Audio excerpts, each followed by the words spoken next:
Anybody catching the replay, anybody, that comes in, go check out Let's Be. Make sure y'all sub up. I'm about to make you a mod on here so you can leave your link, yo. And finally, there was Paul Warburg, who was probably the most important of all the men there because of his knowledge of banking as it was practiced in Europe. Paul Warburg was born in Germany. He eventually became a naturalized American citizen. He was a partner in Kuhn, Loeb and Company. He was a representative of the Rothschild banking dynasty in England and France. And through all the years of his banking in America, he remained in very close contact with his brother, Max Warburg, who was the head of the Warburg Banking Consortium in Germany and the Netherlands. Paul Warburg was one of the wealthiest men in the world.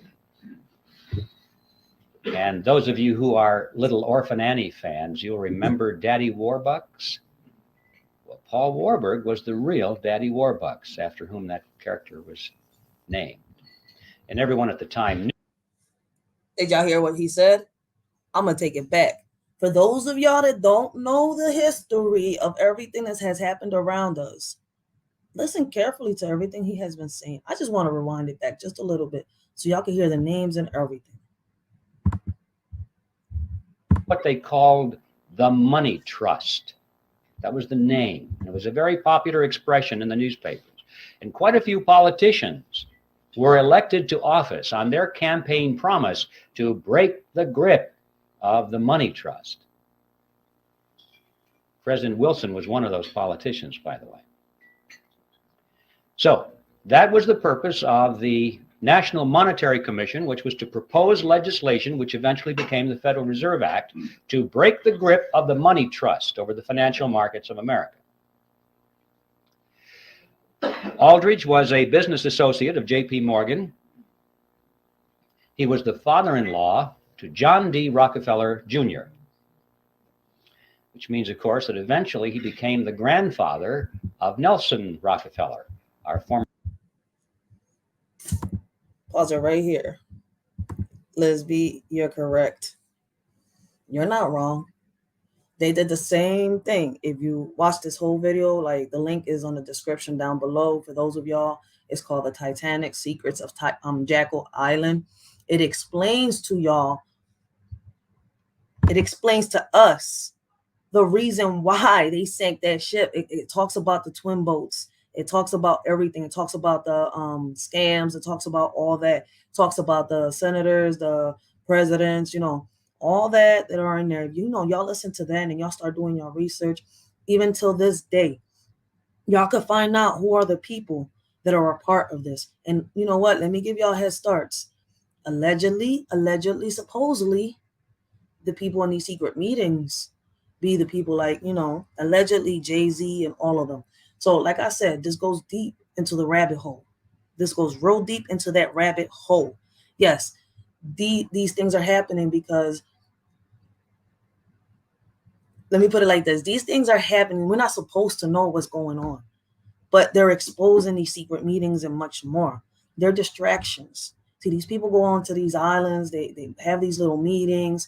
Basically, let me make a long story short like this, right?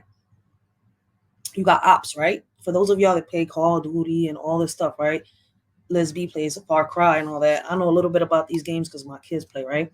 What do? Y'all got to get rid of the enemies, right? Y'all got to get rid of your ops in these games, right? To accomplish a mission. So when it comes to these secret meetings and all that, allegedly, supposedly, let's put it like that, because this is not, I'm not on my right StreamYard. I got to pay for my StreamYard, but I'm not even worried about that. I got more important things that, that matter right now than this StreamYard shit right now. Either way, I'm going to get into a live and do what I got to do and show y'all and express how I feel regardless of anything. But my whole point is that they did this all secretly to get rid of their ops, to get the Federal Reserve. These people were going against them. They didn't want them to get the Federal Reserve up. Federal Reserve is run by who? Nothing but criminals, allegedly, supposedly. You see where I'm coming from? So I'm hoping y'all kind of like understand. Like, I'm trying to break it down as much as I can without kind of, me saying what he's supposed to say. So Listen, I want y'all to pay close attention of the people that were in these meetings. No different now. I showed y'all the video of how while we was, so distracted, trying to figure out about these submarines. Let me go back to that video and then I'll get back to this so I can show y'all real quick. Let's make a little long story short real quick. Share screen. Let's share. And let's get back to which video? This one. Oh, I got off of it. I'm gonna have to get on it. While Americans have been distracted by a rich guy who got lost in a submarine, quietly in the shadows, U.S. regulators approved the sale of synthetic lab-grown meat to the American public. This is not a parody. This is not a joke.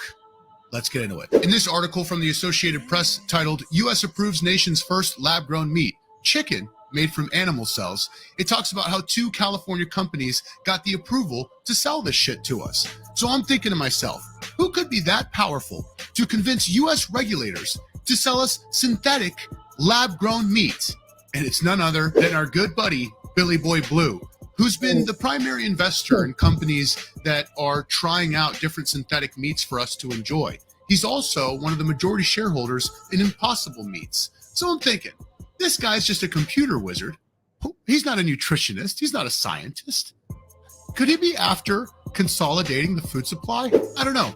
But what I do know is that Bill Gates is the largest private farmland owner in the United States. Not Jimbo, who comes from a long line of farmers, a tech billionaire. And you know what he's doing with this land? You know what I do know? We've been warned about this for years.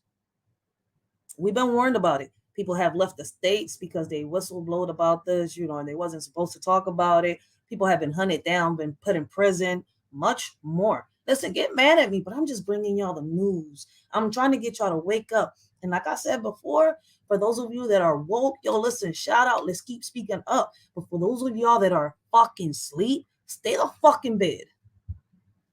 Real shit. Nothing. Everything that was once growing on it. America, you should be very, very concerned right now with what is going on in the background while they keep flashing this billionaire. Lesby, you good? Listen, you somebody that always shows support. Thank you for rocking out with a shorty.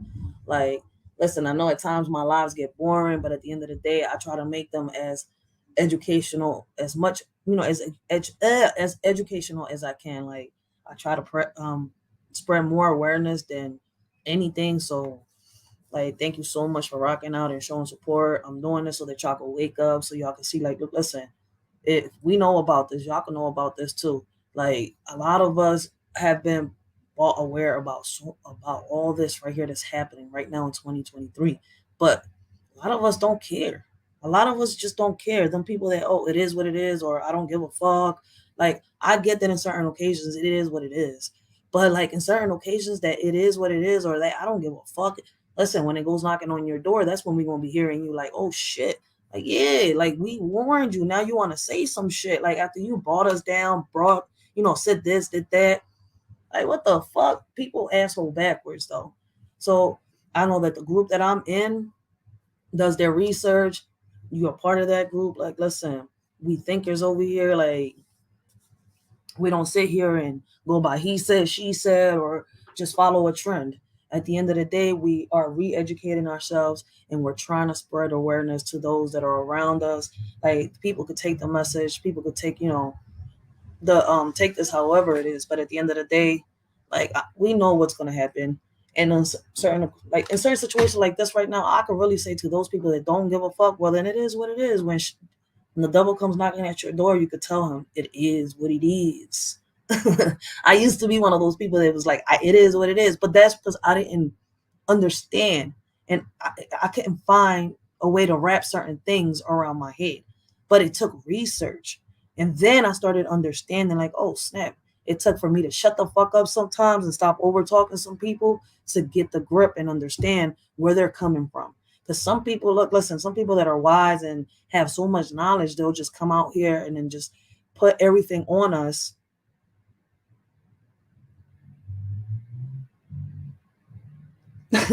I say it's boring because, listen, I'm always serious.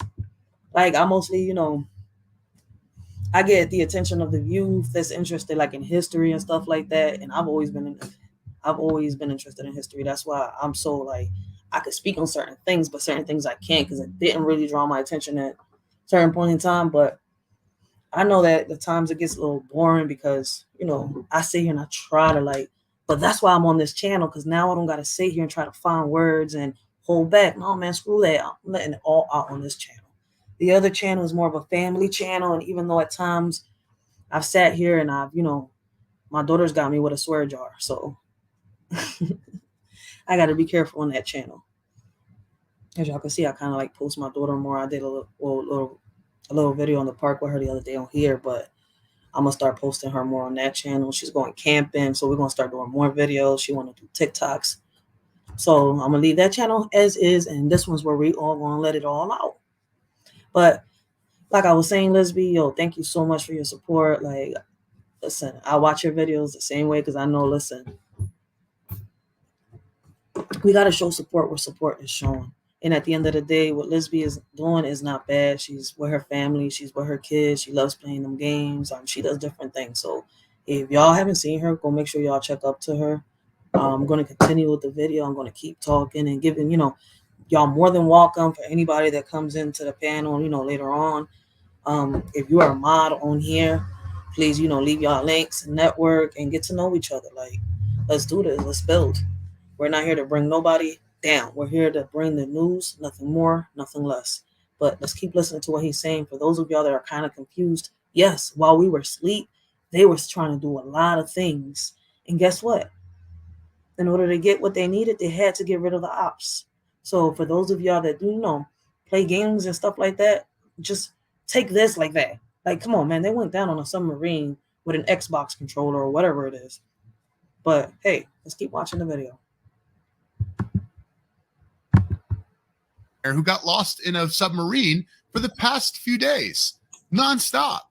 Do you know that they just caught 123 people on the terrorist watch list trying to cross the border in Mexico? Something big is coming, or else all of the media networks wouldn't have agreed to show us this bullshit while our country is falling apart. Hey, did you get my text? And that's some big facts. While we were asleep and while we was paying attention to that, that was happening. But see, I was trying to figure out what was going on, and I couldn't pinpoint it until I started doing. Yo, I had to, you know who I had to listen to? So big shout out right here. I've been listening to Papa Duck. Papa Duck has been warning us for the longest. So shout out Papa Duck for, you know, bringing awareness to all this. And like I said again, and I'm going to keep saying it throughout this whole life, for those of you that want to stay asleep, stay the fucking bed. Just stay there. Let's get back to the video. I'm going to rewind it back a little bit so that y'all can understand.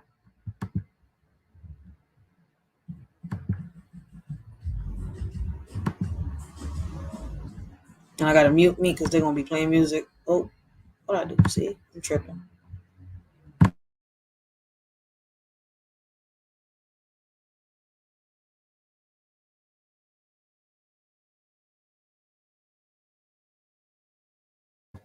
Guys, pay close attention, guys. Pay close attention.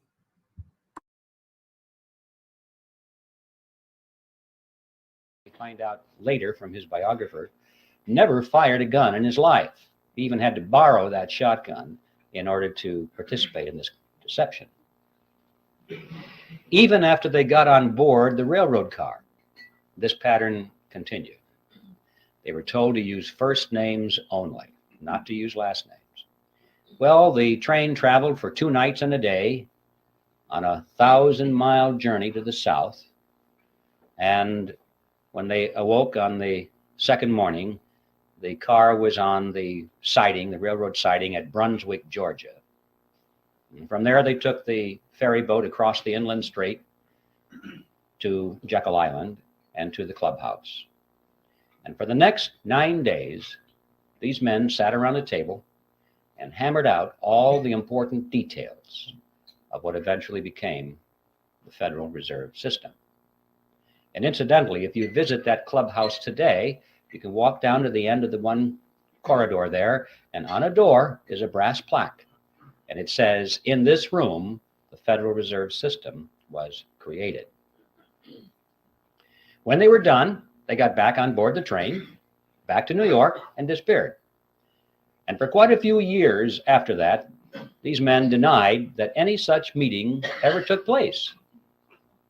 It wasn't until after the Federal Reserve was firmly established that only then did they begin to talk openly about it. They wrote books on it. One of them wrote a magazine article, and they gave interviews to newspaper reporters. And so now, many years later, it's possible for us to go to the public record and find in print detailed descriptions of what happened at that meeting. Well, who were these men? The first one I've already mentioned, the one with the railroad car, Senator Nelson Aldrich, who was the Republican whip in the Senate. He was also chairman of the National Monetary Commission, which was that special committee of Congress which was created for the purpose of proposing legislation which was to reform banking. That was the idea. Banking needed reform.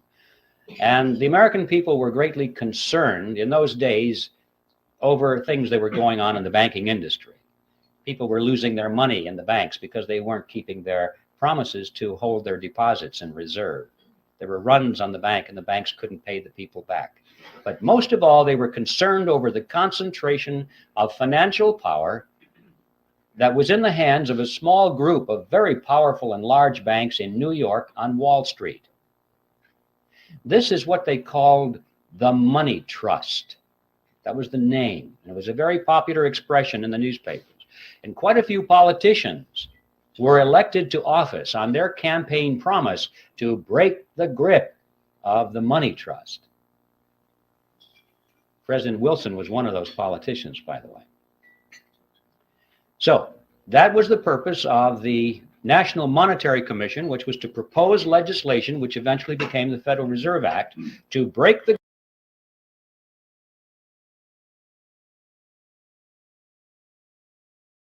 grip of the money trust over the financial markets of America. Aldrich was a business associate of J.P. Morgan. He was the father-in-law to John D. Rockefeller, Jr. I want y'all to peep how he already mentioned the senator and he already mentioned a president. Now, y'all know who J.P. Morgan is. Y'all have heard about the Rockefellers and much more. And like I said before, y'all do your own research. Y'all see how deep the rabbit hole goes. So for those of y'all that be like, oh, yo, I feel like it's a distraction. No, y'all not wrong. It is. While all this was happening and everybody was focused on just that, the wildfires and all this stuff, they were doing things. They were already having these meetings. They're secret. We're not supposed to know about them until they get exposed. But guess what? The media should have been told us whatever they, caught a hold of, but they didn't. But the media outlets in other countries told them countries was what happening over here. We just didn't really know. Which means, of course, that eventually he became the grandfather of Nelson Rockefeller, our former vice president. You remember his full name was Nelson Aldrich Rockefeller. So he derived his middle name from his famous grandfather. The second person at the meeting was Abraham Piatt Andrew, who was Assistant Secretary of the Treasury. He later became a congressman, but he was very prominent in banking circles. Frank Vanderlip was there. He was the president of the National City Bank of New York, which was the largest and the most powerful of all the banks in the country, representing the financial interests of William Rockefeller and the international investment firm of Kuhn, Loeb and Company. Henry Davison was there. He was the senior partner of the J.P. Morgan Company. Charles Norton was present. He was the president of the First National Bank of New York, which was another one of the giants. Also, there was Benjamin Strong, who was the head of J.P. Morgan's Bankers Trust Company. And incidentally, 3 years later, when the Federal Reserve System was finally created, he became the first head of the system. And finally, there was Paul Warburg, who was probably the most important of all the men there because of his knowledge of banking as it was practiced in Europe. Paul Warburg was born in Germany. He eventually became a naturalized American citizen. He was a partner in Kuhn, Loeb and Company. He was a representative of the Rothschild banking dynasty in England and France. And through all the years of his banking in America, he remained in very close contact with his brother, Max Warburg, who was the head of the Warburg Banking Consortium in Germany and the Netherlands. Paul Warburg was one of the wealthiest men in the world. And those of you who are Little Orphan Annie fans, you'll remember Daddy Warbucks. Well, Paul Warburg was the real Daddy Warbucks, after whom that character was. Now, did y'all hear what he said? How all these people, are tied up to each other? What's happening? I wonder if people, have finally figured out what we have in common when the Titanic sank, then and now. What do we have in common? What's going on? What's happening? Named. And everyone at the time knew it. I have his photograph in the book. If you'd like to compare his picture to the drawing rendition of Daddy Warbucks, you'll see the similarity between Warbucks and Warburg. And also, while we're on the subject of cartoon characters, anyone who's played Monopoly will remember the drawing of the capitalist with the handlebar mustache and the cigar. That's J.P. Morgan. Those are the 7 men who were on. Y'all woke yet? And for those of y'all that didn't know, just in case y'all just learning, well, listen, a lot of us knew this. I found this out a couple years back. I was like, get the out of here. J.P. Morgan was the man who built the Titanic, and he also is the little character on the Monopoly dude. That's him, the little Monopoly dude, J.P. Morgan. For those of y'all that didn't know. On Jekyll Island, and as incredible as it may seem, they represented approximately 1/4 of the wealth of the entire world. And these are the men photographed in the book. If you'd like to compare his picture to the drawing rendition of Daddy Warbucks, you'll see the similarity between Warbucks and Warburg. And also, while we're on the subject of cartoon characters, anyone who's played Monopoly will remember the drawing of the capitalist with the handlebar mustache and the cigar. That's J.P. Morgan. Those are the 7 men who were on Jekyll Island. And as incredible as it may seem, they represented approximately 1/4 of the wealth of the entire world. And these are the men that sat around a table on Jekyll Island and created the Federal Reserve System. What's going on here? Should arouse our curiosity a little bit. It didn't just happen. What's the big deal here? What's wrong with a group of bankers getting together in private and talking about banking or banking legislation? And the answer to that question is provided by Vanderlip himself in the same article. He said, if it were to be exposed publicly that our particular group had got together and written a banking bill, that bill would have no chance whatever of passage by Congress. Why not? Because the purpose of the bill was to break the grip of the money trust. And ladies and gentlemen, it was written by the money trust. Y'all hear what he said? Passing a bill. Passing the bill. So y'all want to find out what bills are trying to be passed in 2023? It's real easy. We just Google it. It's as simple as that. Had that fact been known from the very beginning, the public would never have accepted it as a means of breaking the grip over the money trust. And we would never have had a Federal Reserve System because the scam would have been exposed from the beginning. This was like having the fox build the hen house and install the security system. Oh my. So there is a primary reason for the secrecy. And it's a fact that most Americans have not even considered, that there might have been some kind of deception, massive deception at the very inception of the Federal Reserve System, and for a very good reason. But there's more to it than that, a lot more than that. Tell us. Consider the composition of this group and the financial powers they represented.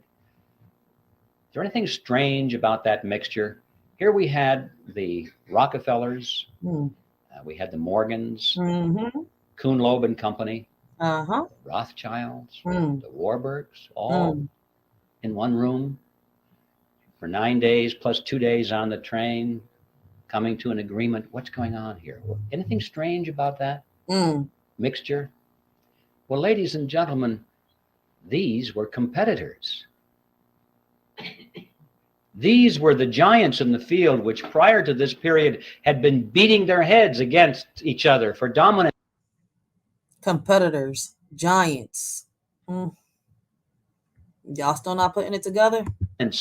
In the marketplace, for dominance in the financial markets of the world, not only New York, but Paris and London, everywhere. Competitors.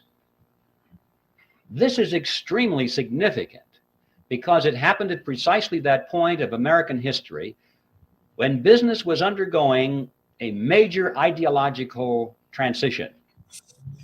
Prior to this period, America had grown and prospered and surpassed all the countries of Europe as an industrial and economic power because it adhered to the principle of free enterprise competition.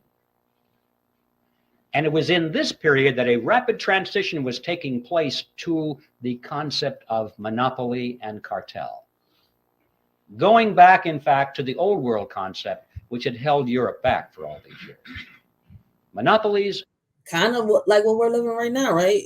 If y'all look at the monopoly board and look at our cities, states, and everything, and how we live in, the presidents, the senators, and all that, we're kind of like in that monopoly board, aren't we? People gonna say, no, you tripping, but listen, look at it. Pay attention, do your research. And cartels were becoming the order of the day in America. It was John D. Rockefeller I who said it. He said, competition is a sin. He believed it. All of his biographers quote him on that one, by the way. And he and others of these industrialists of the period were devoting all of their time to the elimination of competition. They did not believe in free enterprise competition at all. They knew that the road to riches and power was through the elimination of their competition. And if they couldn't beat their competition out, then they tried to buy them up. If that didn't work, they joined with them in a shared monopoly, and that is a cartel, a shared monopoly. Perhaps I should define that word in more detail so at least you'll know what I'm talking about when I use the word. A cartel is a group of independently owned businesses which come together for the purpose of reducing or eliminating competition between themselves so that they can enhance their profit margins or secure their position in the marketplace. And they do this by price fixing. We won't compete on price. Or they divide up geographical markets or products and services. For example, if we were forming a cartel here, I'm gonna rewind him back so y'all can get the whole definition. But basically, inflation, everything, the market, everything, cryptos, money. This is what it's all about. And guess who are the casualties? Us. Whether we agree or not, they're gonna still have their secret meetings. And listen, it's time to bring back what Martin Luther King did, and it's time to start boycotting to get our right. Listen, we're free slaves. Let's put it like that. They accomplished something, and we were supposed to finish it. And a lot of us is the fuck sleep, and we need to wake the fuck up. But guess what? We can't wake them up if they don't want to be woke. So for those, again, that are the fuck sleep, stay the fuck in bed. Competition is a sin. He believed it. All of his biographers quote him on that one, by the way. And he and others of these industrialists of the period were devoting all of their time to the elimination of competition. They did not believe in free enterprise competition at all. They knew that the road to riches and power was through the elimination of their competition. And if they couldn't beat their competition out, then they tried to buy them up. If that didn't work, they joined with them in a shared monopoly, and that is a cartel, a a shared monopoly. Perhaps I should define that word in more detail so at least you'll know what I'm talking about when I use the word. A cartel is a group of independently owned businesses which come together for the purpose of reducing or eliminating competition between themselves so that they can enhance their profit margins or secure their position in the marketplace. And they do this by price fixing. We won't compete on price. Or they divide up geographical markets or products and services. For example, if we were forming a cartel here, I might say, well, I get the North and you get the South. We won't compete. Or I might insist that I get to produce the gizmo, but you can produce the widget. And we won't compete. Or we'll share patents and processes. We won't compete. And every time we agree to eliminate one area of competition between ourselves, we move closer and closer together until finally we are as one industry insofar as the marketplace is concerned, even though our component parts are independently owned. And that is a cartel. And so that enhances. And that's what they don't want, is us to be united, for us to be one, for us to fight back, for us to stand up. They want us to be in a little corner, you know, like little scared chickens, like real shit, like some pussycats. Enhances our profits. We can get more for our products and services than we could in the arena of free enterprise competition. And of course, the other side of that coin is that the public pays more for those products or services than they would otherwise. And that is just as true in a banking cartel as it is in any other kind of cartel. And the amazing fact emerges that when you study this period, that for the 15 years before the meeting on Jekyll Island, these groupings of which we're speaking had come together increasingly in joint ventures. They were learning how to avoid competition between themselves. They knew they couldn't knock each other out. They had tried that. It was too costly. Now it was time to come together. And what happened on Jekyll Island is that they formed a banking cartel, and they called it the Federal Reserve System. An amazing fact that all these years we've had something which most people have thought was a government operation of some kind or another. We were told it was a creation to protect the people, to stabilize the economy, and it's a cartel. And the purpose of a cartel is to enhance the profit structure of the members of the cartel. Period. Period. Like he said, like, is y'all waking up? All this is about money, is about power. Who's going to be in charge of what? And who could do what? Who's better at this than the other? Like, and if they have to eliminate who the hell is in the way, get rid of the ops, as y'all call it.